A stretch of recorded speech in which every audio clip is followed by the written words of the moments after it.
Smoke it, then tax it. Today, Democrat lawmakers rolling out new legislation to regulate and tax marijuana in states where it is legal. Congressman Earl Blumenauer is behind that push. Congressman, welcome to the program, sir. Thank you. As I understand it, the proposal, it would basically add a federal tax of roughly $50 per ounce, and you believe that that would bring in a total of $20 billion extra revenue per year. That sounds like it must be an awfully big pot market in America. Is it that big? Well, estimates vary, but the fact is that it is billions of dollars that we spend to arrest 2/3 of a million people a year for something that half Americans think should be legal, and 2/3 say let the states regulate it. Okay. It would stop the cost. It would, like we tax alcohol, it would put money to reduce the deficit, and we'd start having a more rational policy regarding marijuana.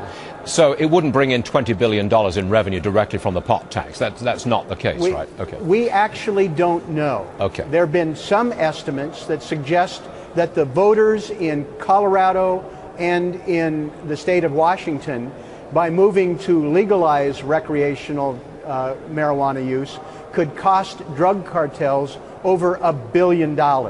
The point is we don't know how much, but we're spending a lot of money on a program that's not working, and we are losing a lot of revenue that could help reduce the deficit.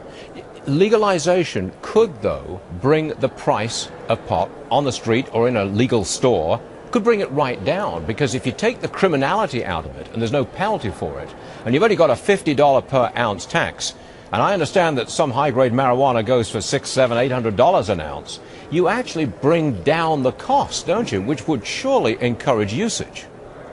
Well, I'm not certain that we have had much success in terms of discouraging it with high costs and criminal penalties when we're told that something like 18 million people used it last month. Okay. And over half the American public has tried it. But the economics will sort their way out.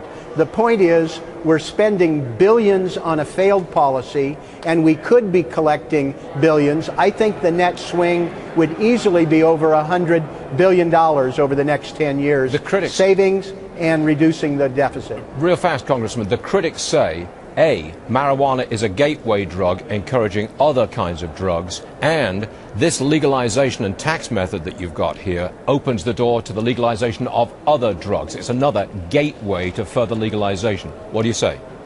Hogwash. I mean, people are using it now. That's not an issue. It is less dangerous and less destructive than tobacco in terms of its addictive qualities. But the point is, let the states decide. 2 have already done that for recreational use. 19 have done it for medical marijuana. The federal government should get rid of an absolutely unrealistic system that classifies it as being worse than meth or cocaine, right, and turn it from a cost to something that will help reduce the deficit. Congressman Blumenauer, thank you very much for joining us today, sir. Much appreciated. Thank you. My pleasure.